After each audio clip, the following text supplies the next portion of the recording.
방금 부른 찬송의 마지막 구절이 무슨 뜻입니까? 예수 예수 귀한 예수 믿음 더욱 주소서. 믿음을 더 많이 주십시오 라는 찬양이며 기도였습니다. 이 찬양처럼 오늘 드릴 말씀의 제목도 똑같습니다. 믿음을 더하여 주옵소서. 더 큰 믿음을 주시옵소서. 그것이 오늘 말씀의 제목입니다. 이 말씀을 잘 들으시고 더 많은 믿음을 달라고 간구함으로 말미암아 큰 믿음의 사람이 되어서 큰 믿음의 삶을 살아가는 복된 성도들이 다 될 수 있기를 간절히 바랍니다. 세상은 하루가 다르게 점점 좋아지고 있습니다. 점점 더 편리해져 가고 있습니다. 자동차만 하더라도 새로운 모델과 새로운 기능을 가진 새로운 차들이 계속 선을 보이고 있습니다. 그래서 파란색 번호판을 가진 차가 있습니다. 그게 무슨 차지요? 전기차입니다. 파란색 번호표를 가진 전기 자동차가 드디어 길거리에 등장했습니다. 전기 자동차는 무슨 힘으로 갑니까? 전기의 힘으로만 갑니다. 다른 차는 무슨 힘으로 갑니까? 휘발유나 갱유나 가스를 태워서 갑니다. 그러나 전기차는 다릅니다. 연료를 태우지 않습니다. 그냥 전기로만 가는 차입니다. 그래서 전기차는 엔진 소리도 없습니다. 엔진도 없습니다. 앞으로는 대기 오염 문제 때문에 전기 힘으로만 가는 전기차가 완전하게 자동차 세계를 차지할 것이라고 말합니다. 그러나 전기 힘으로 가든지 화석 연료로 가든지 자동차는 전부 다 에너지가 있어야 갈 수 있습니다. 이와 마찬가지로 우리 신자들도 힘이 있어야 갑니다. 우리 신자는 어떤 길을 가는 사람입니까? 새로운 길을 가는 사람이에요. 믿음이라는 새로운 길을 가는 사람인데 그 믿음이라는 길을 갈 때는 힘이 있어야 갑니다. 어떤 힘이냐? 믿음이라는 힘이 있어야만 믿음이라는 새로운 길을 갈 수가 있습니다. 구원도 믿음으로 얻습니다. 믿음의 길도 당연히 믿음이라는 새로운 에너지를 얻어야 달려갈 수 있습니다. 어떤 광부가 등불을 들고 갱도 안으로 들어가다가 그만 등불이 꺼졌다 그래요. 그래서 다시 나오고 싶어서 출구를 찾아도 어디가 출구인지 찾을 수가 없었어요. 몹시 당황했어요. 그러다가 정신을 가다듬고 기도했어요. 그래서 지혜를 얻었어요. 신을 벗어버리고 석탄을 나르는 그 철로 위에다가 내가 맨발로 그 철로를 밟고 살짝 따라가면 되겠다.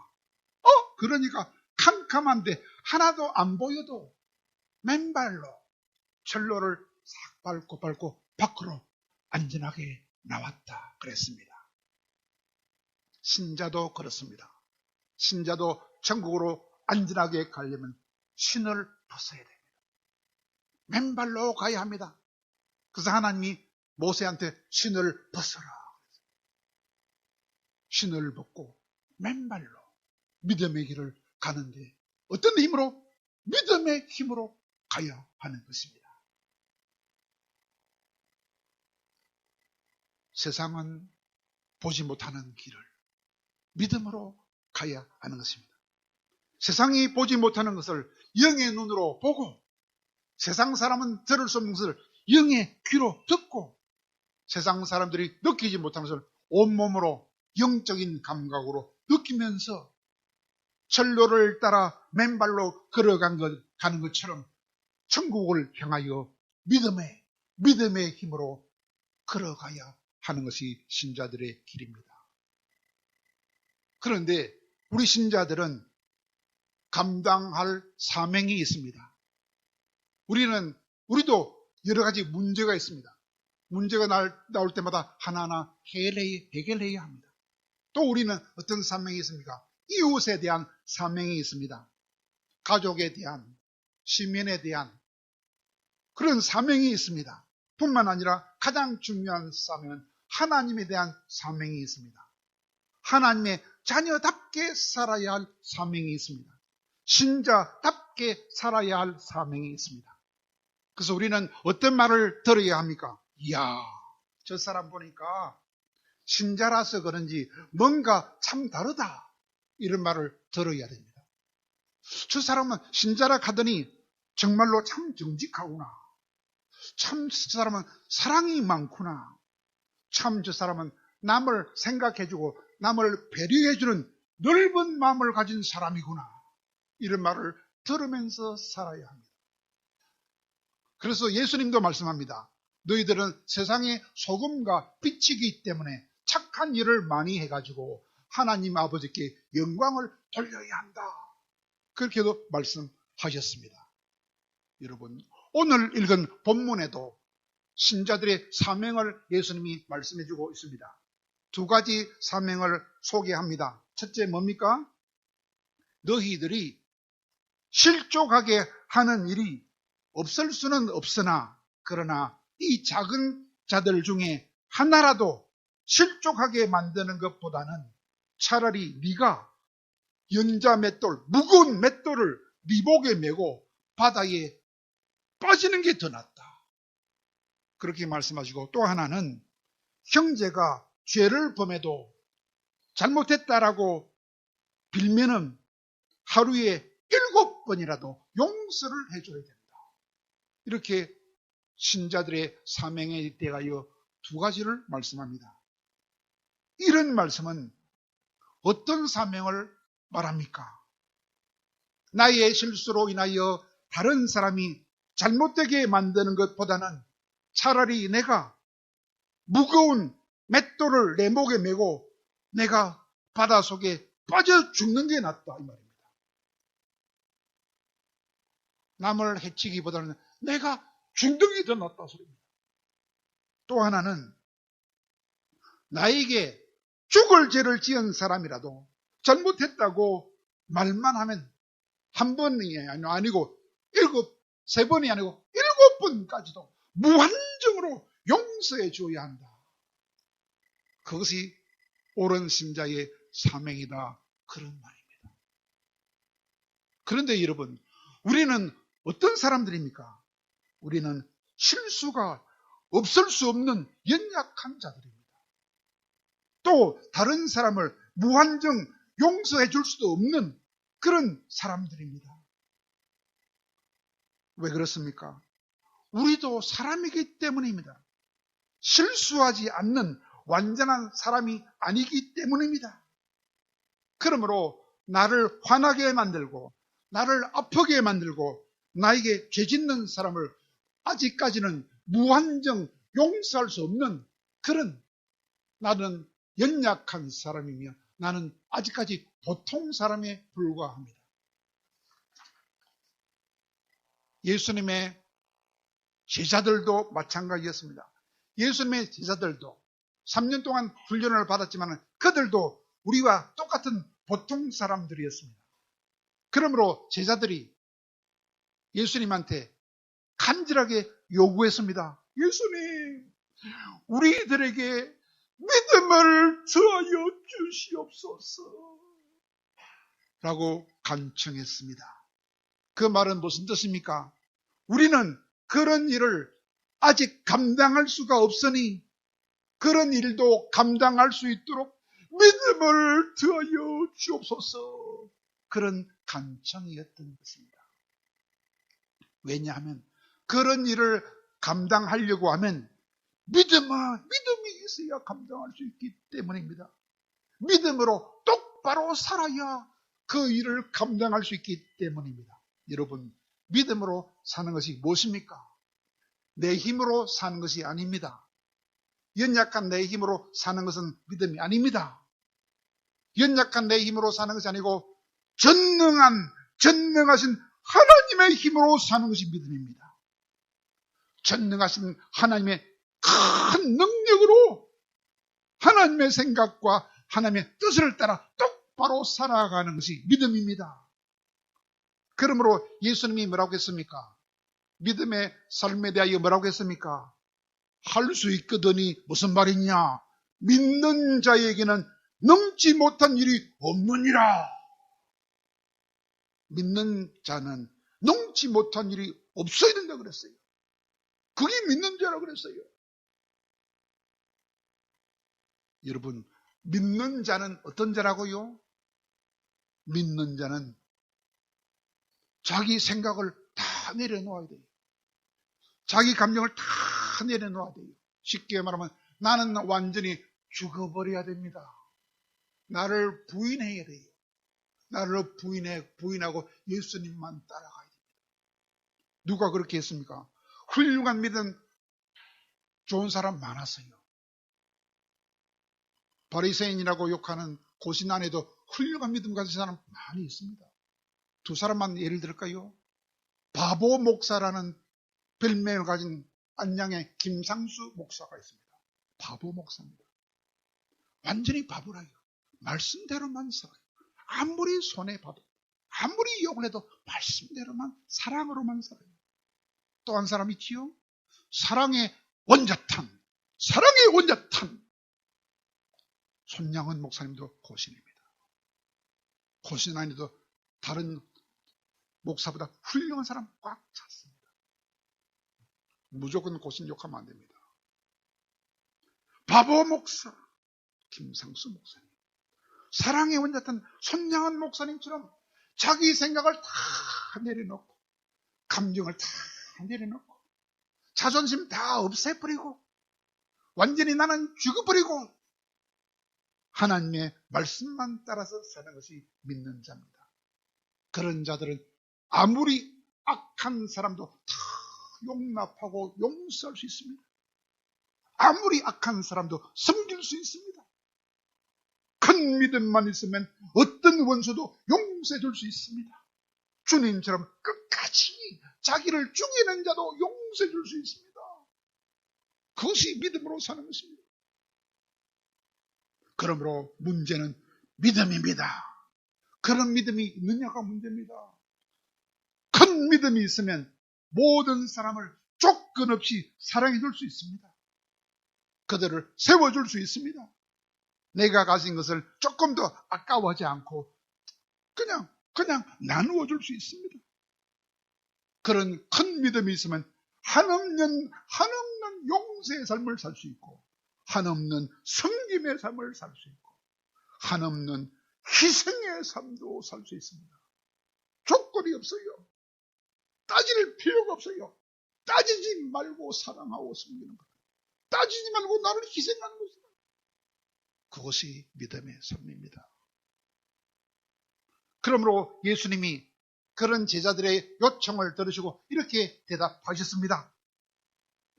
너희들에게 겨자씨 하나를 만한 믿음이 있었더라면 이 뽕나무들의 뿌리가 뽑혀서 바다에 심겨져라 하였을 것이요. 그러면 그것이 너희에게 순종하였을 것이다. 여러분, 뽕나무가 뿌리채 뽑혀서 바다에 심겨지다니 어떻게 그런 일이 일어날 수 있습니까? 그것은 마치 어린 아이들이 보는 만화 속에나 나올 만한 이야기 아닙니까? 그러나 그 말씀의 실제의 뜻은 그게 아니고 큰 믿음을 가지면 어떤 놀라운 일도 일어날 수 있다, 그런 말입니다. 왜냐하면 주님은 우리의 믿음을 기뻐하십니다. 믿음이 있어야 그 믿음 위에서 주님은 일을 하시기 때문입니다. 우리의 믿음은 주님이 일을 하시는 바탕이 되는 것입니다. 주님은 우리의 믿음을 근거로 해서 역사해 주시기 때문입니다. 그러므로 예수님은 자주 말씀하셨지요. 내 믿음대로 될지어다. 네 믿음대로 해주겠다, 그 말입니다. 오늘 본문에 또 말씀합니다. 너희들에게 겨자씨 하날 만한 믿음이 있다면 라고 했어요. 그 말이 무슨 말입니까? 아직 너희들에게는 겨자씨 하날 만한 믿음도 없다 이 말입니다. 너희들에게 겨자씨 하날 만한 믿음만 있다면 이라고 했어요. 그것은 무슨 말입니까? 믿음은 비유한다면 겨자씨와도 같다 이 말입니다. 겨자씨는 커요 작아요? 작아요. 모래알보다도 더 작아요. 근데 그 작은 씨가 자라게 되면 큰 나무가 되어서 그 큰 나무 가지에 새들이 앉아 쉴 수 있는 정도로 큰 나무가 된다 그랬어요. 그 겨자씨는 그냥 있으면 죽었어요. 자꾸 자라야 큰 나무가 되면 새들도 날아와서 쉰다 그랬어요. 믿음도 마찬가지랍니다. 믿음도 조그만한 믿음을 가지면 안 된다 그 말입니다. 믿음도 노력해서 큰 믿음으로 자라야 된다 이 말입니다. 그래야 그 믿음 위에서 큰 믿음의 역사를 이루는 위대한 믿음의 용사가 된다는 것입니다. 그래서 한마디로 말하면 믿음이 자라야 된다는 것입니다. 오늘 말씀의 핵심은 믿음이 자라야 된다 이런 말가 오늘 말씀의 핵심입니다. 유명한 설교자 중에 존 하프만이라는 목사님이 있습니다. 그분은 유명한 신학대학교인 프린스턴 신학대학을 졸업한 우수한 학생이었습니다. 12년 동안 목회를 했습니다. 근데 실패했어요. 가장 좋은 신학교 나와서 공부를 잘한 목사가 12년 동안 죽을 힘을 다하여 목회했는데 완전 실패했어요. 그래서 신학교에서 연수 교육이 있어서 참석했어요. 참석했더니 자기를 지도했던 늙은 교수인 로버트 윌슨 목사 교수를 만났어요. 상담을 받았어요. 그래서 들어보더니 그 목사님이 이렇게 말했어요. 자네는 12년 동안 작은 하나님을 믿었구나. 작은 하나님을 믿었구나. 이제부터는 큰 하나님을 믿어보시게 그렇게 충고를 했다 그랬습니다. 여러분, 작은 하나님은 뭐고 큰 하나님은 뭡니까? 작은 하나님을 믿는다는 게 뭐고 큰 하나님을 믿는다는 게 뭡니까? 작은 하나님을 믿는다는 것은 나의 좁은 지식과 나의 좁은 요구에 하나님을 맞춰가지고 하나님을 나 정도로 작은 하나님으로 만드는 것이 작은 하나님을 믿는 것입니다. 큰 하나님을 믿는 건 무슨 말입니까? 하나님의 큰 권능을 믿어서 나도 큰 역사를 이룰 수 있는 것이 큰 하나님을 믿는 것입니다. 그 말을 깨닫고 그때부터는 작은 하나님을 믿지 않고 큰 하나님을 믿어서 그 다음에는 큰 일을 하는 목사가 되었다고 그랬습니다. 우리도 그렇다는 것입니다. 작은 믿음을 가지면 작은 사람밖에 안 돼요. 큰 믿음을 얻어야 큰 일을 하는 위대한 사람이 된다. 이런 말입니다. 여러분, 믿음의 역사는 정말로 위대하고 대단합니다. 왜? 믿음은 아무리 불가능한 일도 가능하게 만들기 때문입니다. 뽕나무가 뽑혀서 바다에 심겨지라 하면 그대로 된다. 그 말씀은 큰 믿음을 가지면 큰 일을 할 수 있다는 말입니다. 그래서 믿음 중에 큰 믿음을 가졌던 믿음의 영웅들을 소개하는 성경이 있습니다. 그것이 어디입니까? 믿음장이라고 불리는 히브리서 11장입니다. 거기에 33절에 보면 이런 말이 나옵니다. 어떤 사람들은 믿음이 좋아가지고 나라를 믿음으로 이기기도 했다 그랬습니다. 또 어떤 사람은 믿음이 좋아서 사자들의 입을 탁 막기도 했다 그랬어요. 어떤 사람들은 믿음이 좋아서 뜨거운 불 속에 들어가도 하나도 타지 않았다 그랬어요. 정말로 놀라운 일이지요. 이런 삶이 가능했던 것은 단지 믿음이 좋았기 때문이었습니다. 그러므로 뭐라고 말씀합니까? 히브리서 11장 38절에서는 믿는 자는 세상이 감당할 수 없다고 했습니다. 믿음이 좋은 사람은 세상이 감당할 수 없다고 했습니다. 그러므로 우리들도 큰 믿음으로 살면 위대한 삶을 살아낼 수 있다고 하는 것입니다. 마태복음 9장에 보면 그런 여자가 나옵니다. 12년 동안 불치병을 앓았던 여자가 예수님 뒤로 가가지고 예수님의 겉옷의 가를 살짝 만졌다고 그랬어요. 왜 만졌을까요? 예수님의 겉옷 가만 살짝 만져도 내 병이 낫을 것이다. 그런 마음으로 예수님의 옷을 살짝 만졌다고 그랬어요. 그러자 예수님이 따라 안심해라. 너희의 믿음이 너를 구원했다. 라고 말씀하시자마자 즉시 12년 동안 앓았던 병이 즉시 나아버렸다는 것입니다. 12년 동안 그를 괴롭혔던 불치병이 한순간에 나았다는 것은 그 여자의 믿음 때문이었습니다. 왜?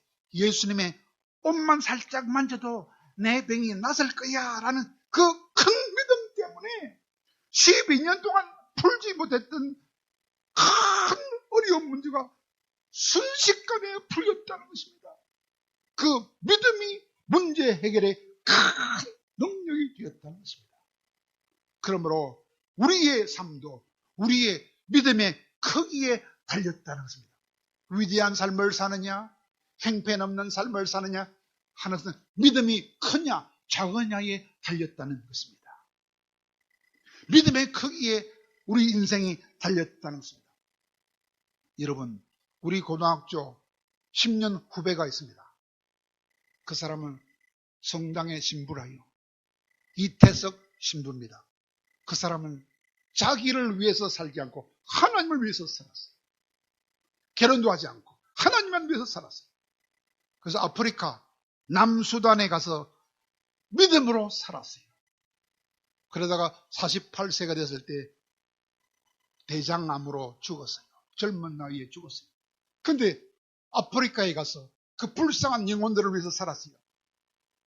죽은 다음에 10년 만에 그가 섬기던 작은 마을, 그 작은 마을 이름이 톤즈라는 마을인데 그 톤즈에서 의과대학을 졸업하고 의사가 57명이나 나왔어요. 아프리카 작은 마을에 가서 그 영혼들을 섬겼는데 그 작은 마을에서 국립의과대학을 졸업한 의사가 57명이나 나왔어요. 큰 믿음으로 섬겼더니 10년 만에 작은 마을에서 국립의대 출신의 의사가 57명이나 나왔어요. 얼마나 위대한 삶을 살았습니까? 그러므로 사랑하는 여러분, 우리는 믿음을 얻어야 합니다. 믿음을 얻는 방법이 무엇입니까? 두 가지입니다. 금식입니다. 금식을 많이 해야 돼요. 금식은 뭡니까? 나를 죽이는 것입니다. 금식하면 죽을 것 같아. 그럼 내 욕심을 다 버리게 됩니다. 금식을 많이 해야 돼요. 그리고 목숨을 걸고 기도해야 돼요. 무슨 기도? 하나님, 내 욕심을 다 버리게 하여 주시옵소서. 하나님만 위하여 살게 하여 주시옵소서. 진실한 기도를 많이 해야 돼요. 금식과 기도로 나를 죽여야만 믿음의 삶을 살 수 있습니다.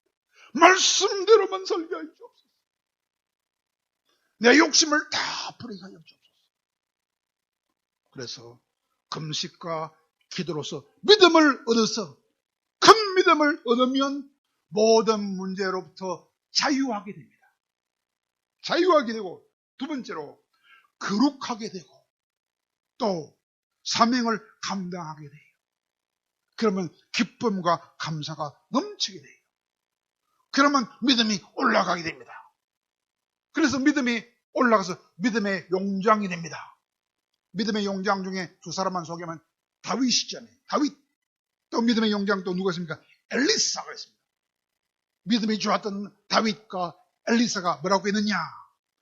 천만 명이 나를 둘러싸서 나를 죽이려고 해도 나는 조금도 두려워하지 않는다 그랬어요.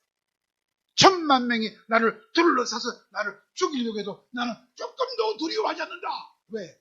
하나님이 하늘의 천사들을 내려버려서 나를 더 강하게 둘러싸고 있기 때문이다. 이 정도가 되어야 하는 것입니다. 시편 3편 6절에서 그렇게 말합니다. 천만인이 나를 애워서 세워싸 진을 쳐도 나는 조금 더 두려워하지 않는다. 우리도 그런 믿음으로 이런 고백을 할 수 있는 믿음의 용사들이 되어야 하는 것입니다. 그러므로 사랑하는 여러분, 우리가 기도해야 할 것은 주님의 제자들처럼 바로 믿음을 구해야 합니다. 믿음을 달라고, 큰 믿음을 달라고, 하나님과 같은 믿음을 달라고 구해야 합니다. 그래서 주여 우리에게 믿음을 더하여 주시옵소서라고 기도하되 금식하면서 간절하게 기도하면서 내 욕심을 다 뽑아내 주소서, 악한 마음을 다 뽑아내 주소서, 하나님의 마음으로만 살게 하소서, 선한 마음으로 살게 하소서. 아까 좋은 666처럼, 좋은 666이 뭐라겠죠? 누가복음 36장, 누가복음 6장 36절 기억하십시오. 자비를 베풀게 하옵소서. 자비만 다른 사람에게 베풀어서 내가 완전한 자가 되게 하소서. 그 기도를 하심으로 큰 믿음을 얻어야 됩니다. 겨자씨만한 작은 믿음을 가지지 마시고 큰 나무처럼 자란 큰 믿음을 가져야 하는 것입니다. 그래야 하나님이 그 믿음을 보시고 우리를 도와주시고 큰 믿음의 역사를 주시는 것입니다. 그런 큰 믿음을 가져야 하나님이 정말로 나를 사랑하는 것을 체험할 수 있습니다. 그런 믿음을 가져야 하나님이 우리를 크게 도와주는 것을 볼 수 있습니다. 그래야 우리가 거룩한 자가 되고 능력 있는 자가 되어서 하나님께 크게 영광을 돌릴 수 있는 큰 믿음의 소유자로 살아가는 우리 귀한 성도들이 다 될 수 있기를 간절히 바랍니다.